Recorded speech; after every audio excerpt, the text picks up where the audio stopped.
Hi, my name is Penny. I'm Kisa. And we are the Kisa and Penny Show.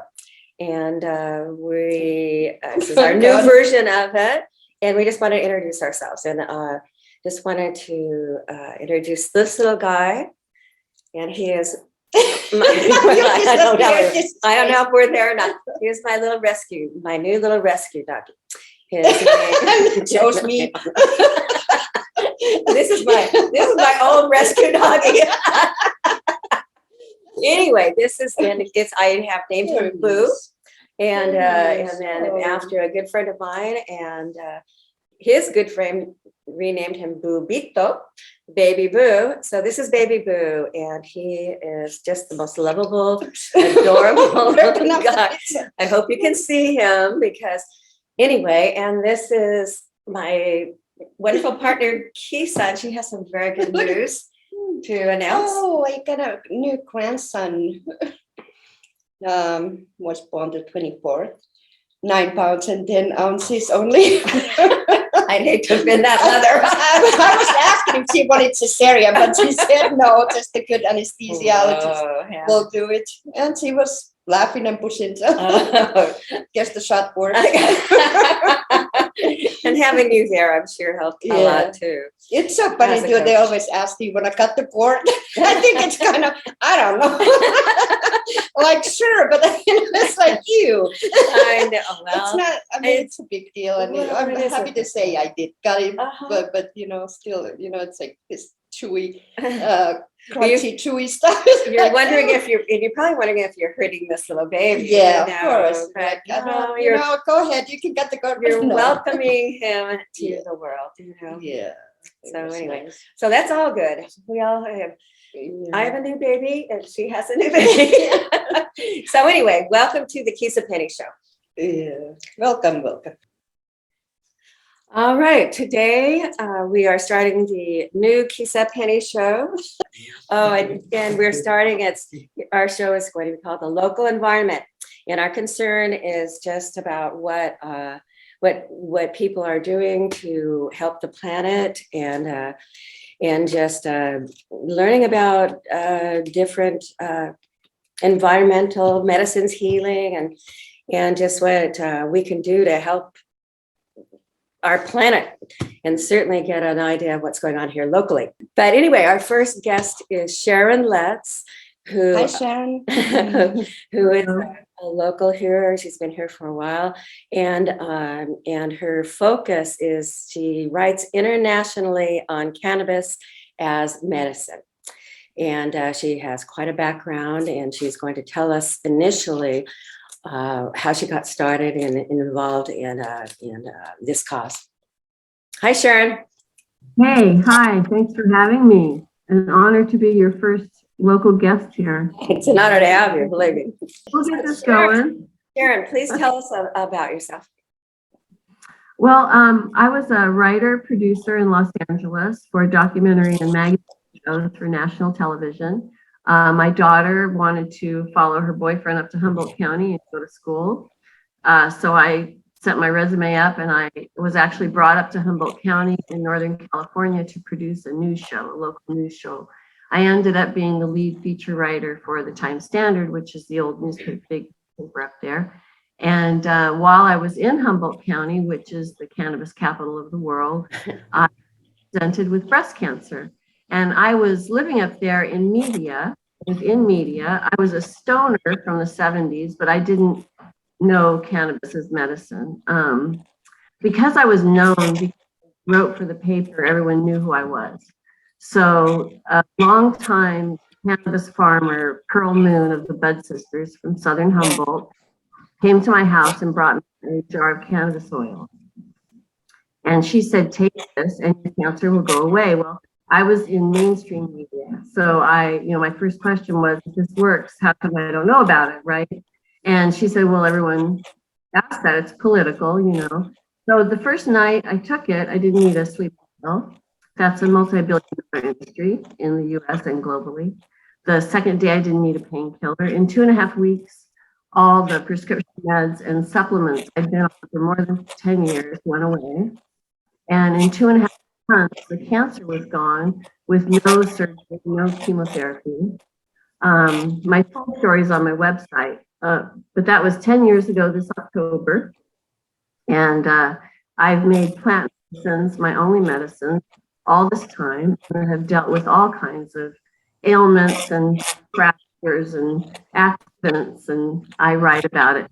And I write internationally for many magazines. I do series, and my focus is writing patient profiles. So I tell stories like my own about people who have used cannabis and plant medicines for serious ailments and healing. Great, great. That is amazing. What is amazing is that the first day you didn't even need a sleeping pill. Second day you didn't need a pain pill, and it just went on from there. My sister is a 2-time breast cancer survivor, and I wish she would have known about this. We're all stoners from the 70s, but I lost my mom to lung cancer, breast cancer, metastasized to her lungs 20 years ago, 10 years prior to my having cancer. So yeah, I wish I could have helped her. yes. 3 years prior, my sister had the same kind of cancer I did. It's important to note the kind of cancer I had also wasn't a tumor that could be mistaken for a cyst. It was lobular carcinoma, which only 10% of all women in the US get. And it's actually in the lobes. In the mammogram, you can see it. It looks like a white spider web, very distinct. And then in the follow-up, you can see it too, big white spider web. And so yes, that went 2.5 months with no chemo and no surgery was amazing, because my sister 3 years prior had to do partial mastectomy, Yes. follow-up radiation, she lost her hair, she was sick for a couple of years, So I was the only one in my family. From my grandmother's farm, everyone died of cancer because of DDT. Wow. So I'm the only one in my lineage, in my family,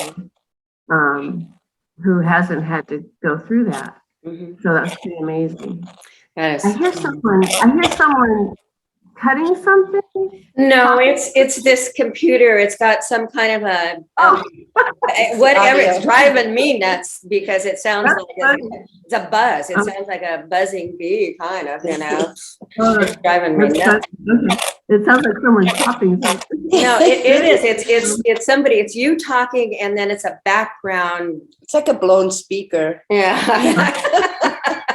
So Yeah, there anyway, you go. my joke for many years was that God took this woman with a voice and dropped me in Humboldt County in cancer. Yeah. It's history. But I like to say that cannabis was my gateway drug to other healing plants, because since then I've added chamomile, which has a study treating depression. Some of the meds I replaced were for thyroid disease and menopause, hormonal replacements, which were all replaced with the cannabis and then eventually the chamomile. The last prescription med I did away with was Valium, and I replaced that with my chamomile capsules. And I've learned to make my own medicine too. I make my own medicine because I liken buying medicine at dispensaries to shopping at Whole Foods. You have to have money to do so. And so I like to teach people about plants. Many plants have the same properties as cannabis. They all pretty much deal with infection, inflammation. They're antioxidants. I like to call them super plants or superfoods, and they address all of our biological systems, and they run us. And pharmaceuticals are pretty recent. They've only been introduced in the late 1930s in the US and then spread globally. Before that, we had apothecaries. People made, because plants grow for us, we have a symbiotic relationship. The beneficial plants have fragrance because we have a nose. It's a symbiotic relationship. We need them.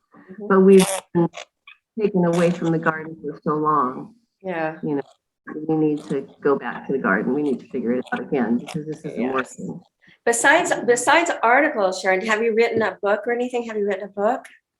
Yeah, I have a literary agent. I have 10 book concepts that are being shopped. I have 2 at the top being shopped right now because I was a documentarian from television, so I am a storyteller. I'm a features writer from stations and newspapers.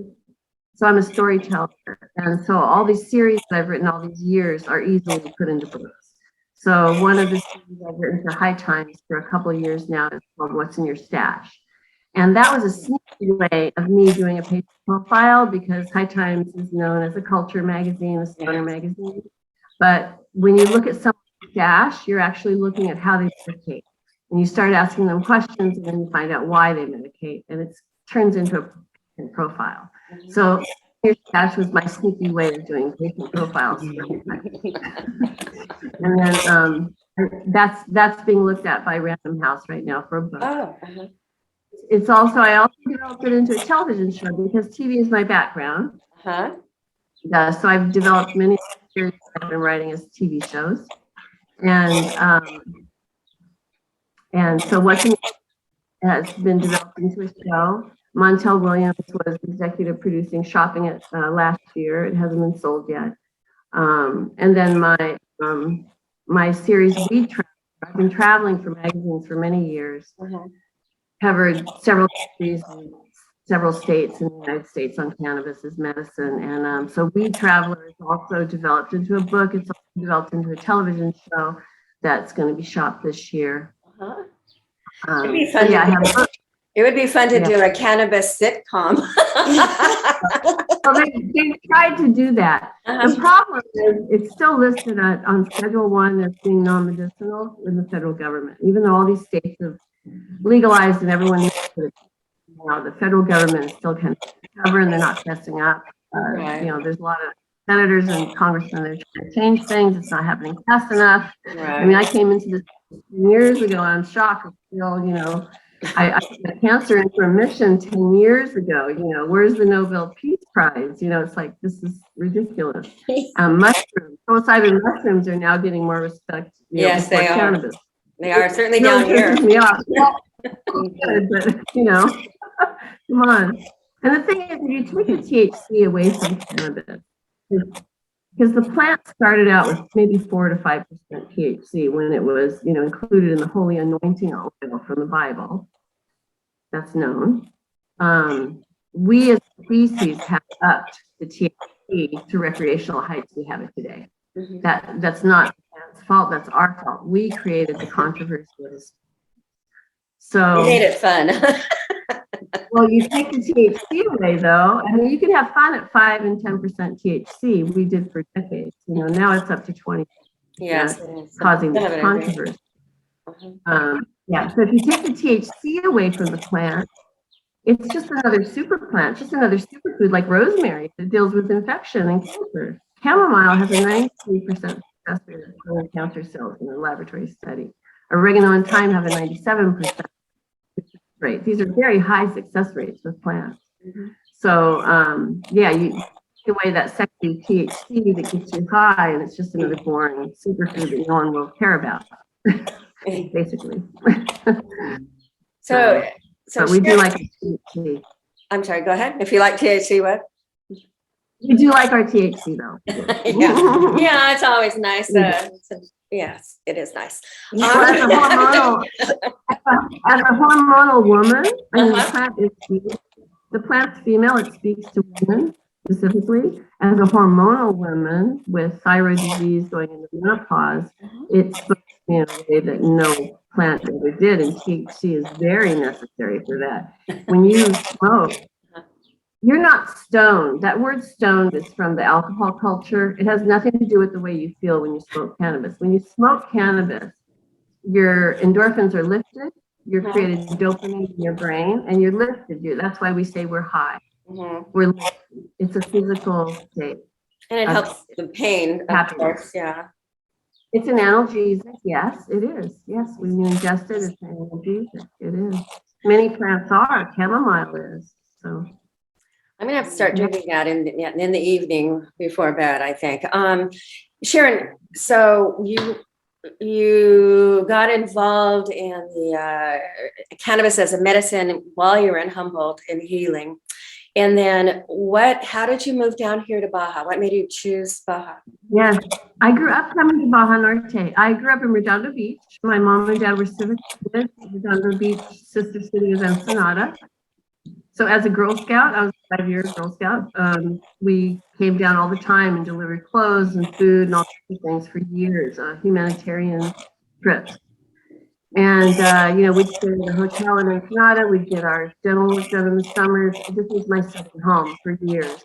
I started coming to La Fonda in 1980 in my 20s, and just always wanted to live here. So when I crossed over from mainstream media, I left the salary behind. The cannabis magazines don't. So I came down really ahead of my Social Security, so I could do this work full time, because this work is a calling. I wasn't just a voice that was taken from Los Angeles and dropped in Humboldt. I've been told that this is my calling, this is my path, and my voice is being used.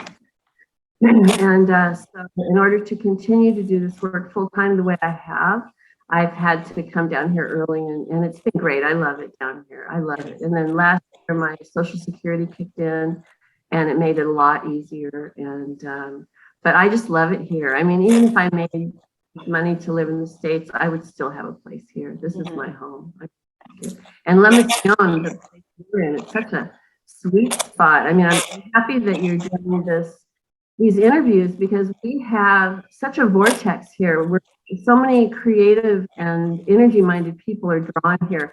I like to joke that we have more energy workers per square feet. You bump into them sometimes if because they're everywhere here. Musicians and poets and writers. And it's a really, really, yeah. I'm looking forward to yeah, there you go.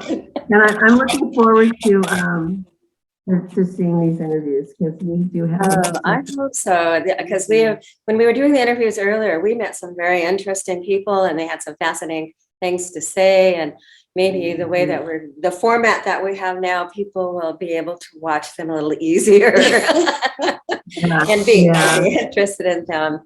A guy eating potato chips in the background. That's what it sounds like to me. Someone. How has La Mission helped you to accomplish what your visions are here? What do you think this area is?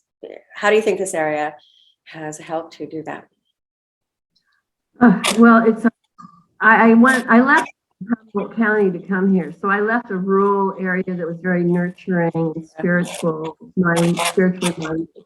So I actually left a place similar to this and came here. So I'm pretty lucky that way. I'm pretty fortunate. Aside from the financial, help, because I could not, as I said, I couldn't work and live in the States. Writers can't work full time in the States. I mean, I was lucky when I was in television. I made a lot of money, but that's that's a niche spot. But many writers can work up to that level. So I'm fortunate to live here in a beautiful spot. It's healthy, and the food is good, and we have such a tribe here. We just do, Yeah. Cannabis copacetic. We've had 2 420 events already right here in Puerto del Valle. So yeah, I think it has you just feel the healing atmosphere around here. Not sure, there's a lot of people that have a lot of different explanations for it, but it's here. Well, there's actually a physical vortex here. There's a spiritual vortex where everyone seems to be guided in here, but there's also a geographical vortex where there's 2 wind currents that actually meet in our are protected, and there's actually wind currents that meet. So it's a really intense place. Yeah. I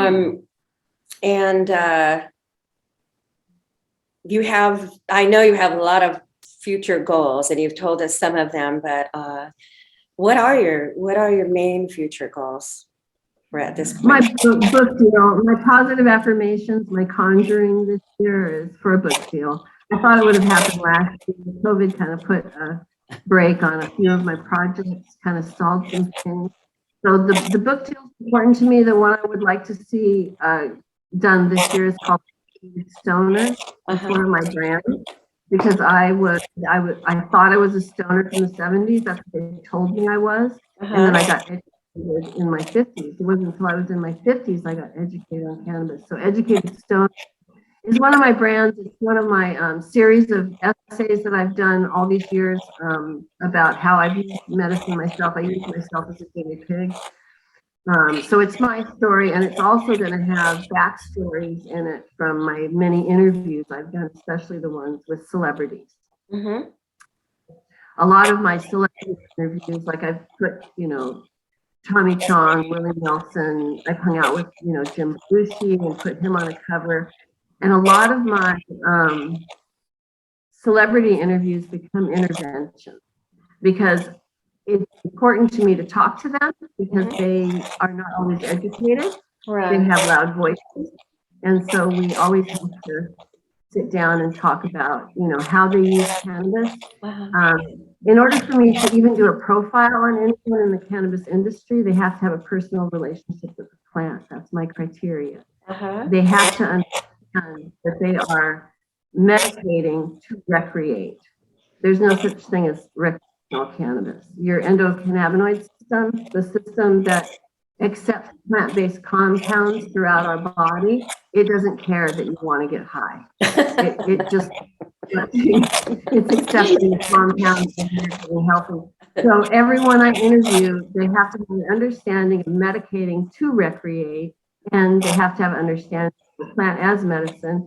And in the cannabis industry, I've interviewed a lot of, multi-million-dollar, CEOs from companies who started out being helped by the plant. Their friends have been helped, their families have been helped. A lot of people that come into space have personal stories like I do, where, we were lied to for so many years by the federal government. And now, you took it yourself and it works. I mean, that first night I didn't need a sleeping pill. As a mainstream media person, I realized that was a multi-billion-dollar industry, and that's the problem. That's a problem, right? Right. So, yeah, so there's that. There's one question that our friend and producer Val wants us to continually. This is going to be a big portion of one main portion of what our show is all about. And you pretty much told us the answer to this anyway. But how have you helped the planet with your beliefs and cause and I know you've told us all. No, I really haven't actually. All right. The cannabis industry is a greater good industry. It is. And as I said, when a state legalizes, the big myth is everyone's going to get wasted. And oh my God, what about the children, right? What really happens is when the state legalizes, people feel safer to experiment. If you have real ailments, if you're dealing with chronic pain and you're taking opioids, if you take an edible just for fun to get high, you're going to have less pain. You're not going to need as many opioids. I already proved my lung fracture. I was able to reduce opioid intake drastically. My surgeon was shocked that the cannabis oil replaced that. So when you see the truth of it, and really yourself, you become an advocate, you want to or not. There's some people who stay in the closet once they're helped because of their family or their religion or whatever. But usually people become advocates. They evangelize the plant. You say they evangelize cannabis. That's what I've written about. From our mouths to the federal government has done such a good job demonizing this beneficial plant for so many decades that the masses believe the federal government that it's not medicine. So we in the space are doing our part. It's one at a time. It's one story at a time. It's the cannabis oil recipe, which is an alcohol reduction that we started sharing 20 years ago. That was an old recipe that had been floating around the internet since the 70s. It's called honey oil, and people used to make it to get high. And he just started ingesting it and realized it as medicine. This has gone around globally, word of mouth only. There's no Department of Health pamphlet on this. No. So leave them out of it. Yeah, the impact we've made just word of mouth in this industry and in the cannabis community and in the plant-based community, the plant healer community is astounding. And the plant always prevails, no matter how much they try to demonize it. It will always prevail. So, because the healing. And you are part of where in Ireland they actually legalized because of something you did. Ireland, yeah. Yeah. Yeah, the power of the written word cannot be denied.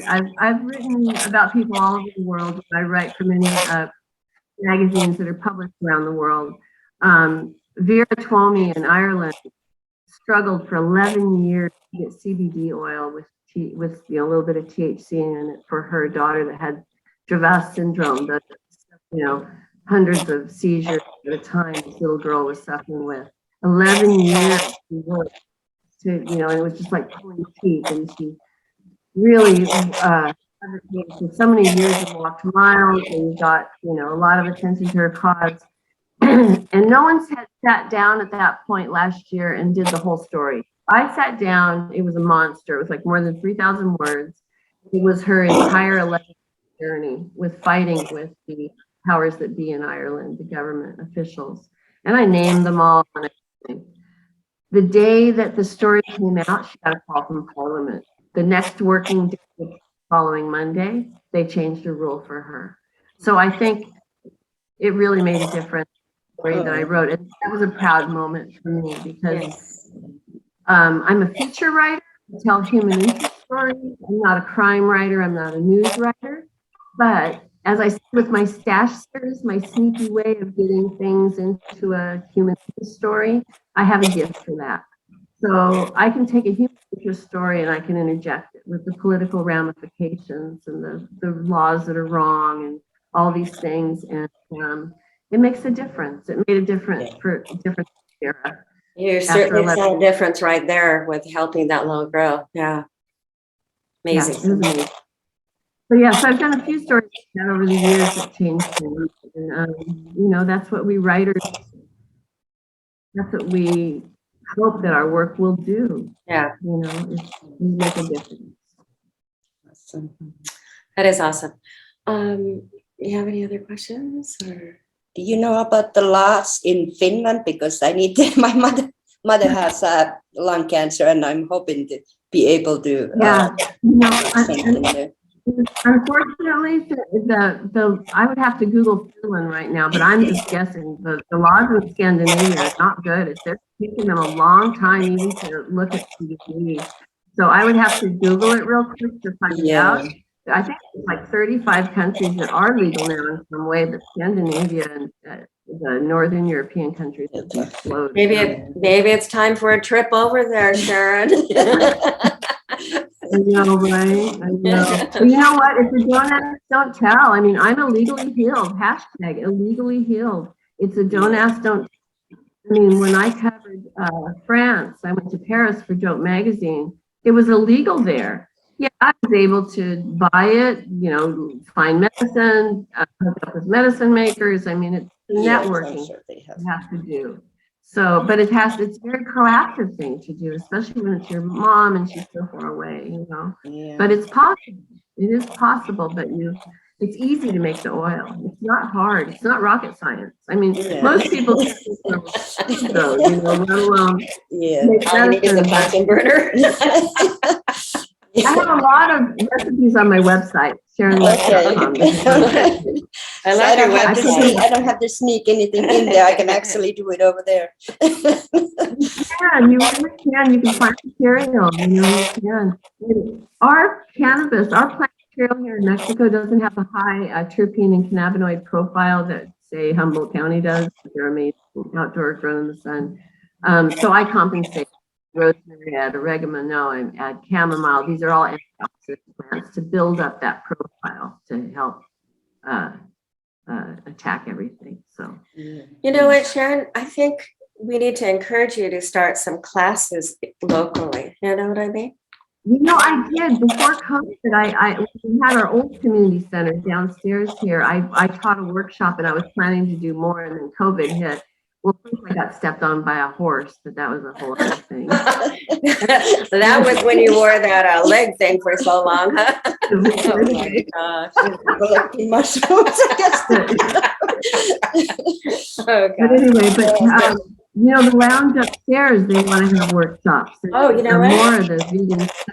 That's a darn good I would idea. love to. All right, we're gonna look forward to Yeah, that. I would Look for the flyers, okay? that'd be nice. All right, Sharon, thank you very, very much. And it's a pleasure Thank you. having you here. And we'll see you around. So we'll be looking at We'll that see you stoner outside. book, okay? And the chamomile honey, honey chamomile. Yeah, the chamomile cannabis honey is awesome. I think we're gonna start I gotta make more. looking into that recipe. All right, Sharon, you take care. Thank you, Sharon. Thank you. Writer and producer Sharon Letts began her life's work at the age of 24 as a flower gardener in Southern California under the shingle The Secret Garden. Gardening turned to television when a local television programming director asked Sharon to produce and host a visiting gardening show. Her company name then became Secret Garden Productions, producing a series in and out of the garden. The show aired 3 times throughout Southern California, including Los Angeles, Riverside, Orange, and San Diego counties. Sharon went on to executive produce Off the Beaten Path, a California travelogue for PBS with a focus on art, food, and wine. After working as a field and a segment producer for documentary and magazine shows in Los Angeles for national television, Sharon was brought up to Humboldt County in Northern California to produce a news show. While there, Sharon presented with breast cancer, lobular carcinoma. Humboldt County is considered the cannabis capital of the world, and Sharon was given a strong cannabis oil, successfully putting the cancer into a remission, while doing away with up to 10 prescription medications and supplements, changing her life and career forever. Today, Sharon is considered one of the most prolific and informative writers in the cannabis space, penning several ongoing series for many publications around the world, including High Times and Weed World UK, with a focus on patient profiles. Series include Higher Profiles and What's in Your Stash for High Times magazine, Kitchen Apothecary, Weed Traveller, and Woman of Weed World for Weed World magazine, Daily Dose for both Vegas and Tahoe magazines, Humboldt Medicine for the Emerald magazine, and Road Trip in Search of Good Medicine for Dope magazine. Sharon has come back to television full circle, currently developing and shopping intelligent concepts for television on the subject via documentary, reality, and scripted drama. Her award-winning series, Humboldt Stories, has been combined with her other series, Canaopolis, and is now a scripted family drama. Her 2 written series, What's in Your Stash and Weed Traveler, have also been developed as a reality and a travel show respectively. Her website, www.sharonletts.com, can be found in the description of this video, along with an article written by Forbes in regards to Sharon Letts' life.